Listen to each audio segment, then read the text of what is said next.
Order! Order!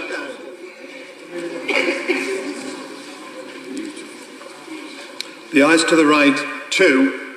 The noes to the left, 291. Where's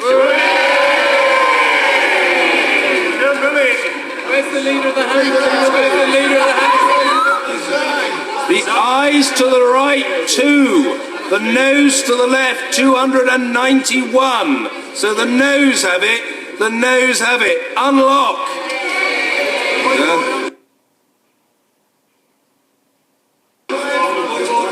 Point of order, Angela Eagle. We've seen today the government abstain on the process of introducing English vote for English laws because they knew they had lost the argument and they were going to lose. Mr. Speaker, what could we do further to prevent this government from railroading these controversial changes through this House in only one single day of debate? They haven't even bothered to vote to support the process that they decided to do. Order, I'll take other points of order in a moment. I think that well, of course I'll come to the honourable gentleman in a moment. We're saving him up. There's a sense in which the point of order from the right honourable lady contains a rhetorical question. I think it's fair to say that the government side has abstained on the question before the House, namely that this matter has been considered. A point has been made, nothing has been decided. Point of order, Mr. David Davis. Thank you, Mr. Speaker. I'd like your guidance on a very similar point, because, as you have told the House, this motion was simply saying we have discussed the issue today. Many of us have abstained on it rather than vote for it, because we also feel that it needs more time to be discussed at greater length. So I'm seeking your guidance as to how we communicate that to the government. Well, Where is he?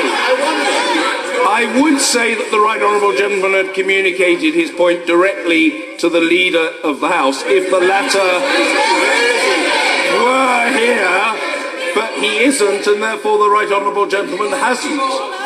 That said, I've got a feeling that the point of order from the right honourable gentleman will have been heard by other representatives of the government, notably a distinguished ornament of the government whip's office in the form of the honourable gentleman member for Croydon Central.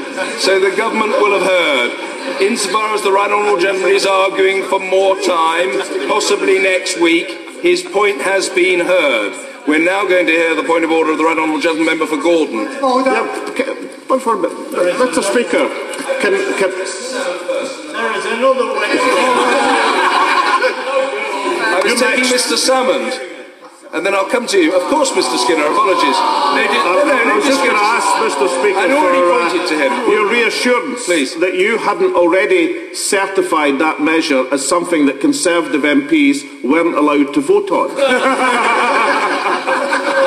We're hoping that the abstention is the first of many to come in government measures, and the Leader of the House seems not just to have abstained, but to have fled the field entirely. Singing action. But the point of order made by the Honourable Member for Alton Price and Howden is an important one. Across this chamber, I think most of us detected a feeling that at the very minimum, a lot more discussion needs to be had before any such measure should be railroaded, if the government has the power to do that anymore, through this House of Commons. Is that not the import of the massive vote against the government we have just had? Yeah, it's clear to me, in response to the right honourable gentleman, that there are many members in all parts of the House who believe that more time is required. It's not for the chair to decree that, but many members in all parts of the House and of all hues of political opinion have indicated that that's their view. I'm sure that view will have been heard. And what's more, if the right honourable gentleman is dissatisfied that it has been adequately heard, I've got a feeling that he will practice perfectly properly the repetition principle, and he will keep making the point until he is satisfied that it's been heard. And meanwhile, my apologies to the honourable gentleman. Point of order, Mr. Dennis Skinner. There is another way of looking at this event, because the government introduced this idea with a lot of bravado.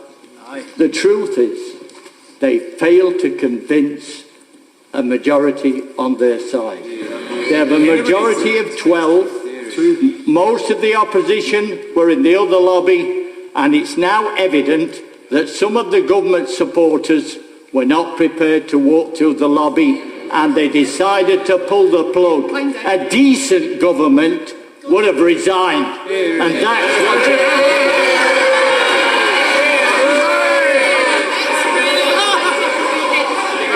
Well, I thank the honourable gentleman for his...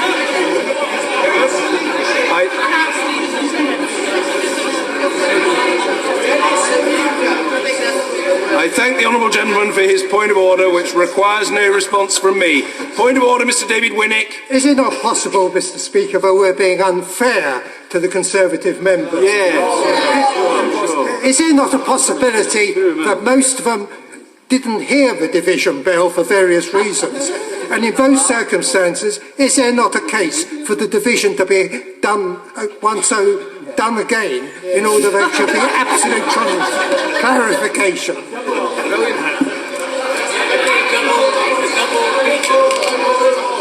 Far be it from me to suggest that the honourable gentleman is trying to cause trouble. I wouldn't suggest anything of the kind to such an illustrious and long-serving member. He's made his own point in his own way, and he's got a puckish grin on his face, and I think he enjoyed it. We'll leave the matter there for now. If there are no further points of order, perhaps we can now proceed. We now come to the Opposition Day motion in the name of the Leader of the Opposition. To move the motion, I call the Shadow Minister, Shabana Mahmood. Thank you, Mr Speaker, and I beg to move the motion that stands in my name and that of my honourable and right honourable friends. I am pleased that we have finally got to our Opposition Day debate on the issue of tax credits and support for working people, having been postponed last week and delayed today due to the emergency debate on English votes for English laws. It is important, Mr Speaker, that we are having this debate ahead of the budget, because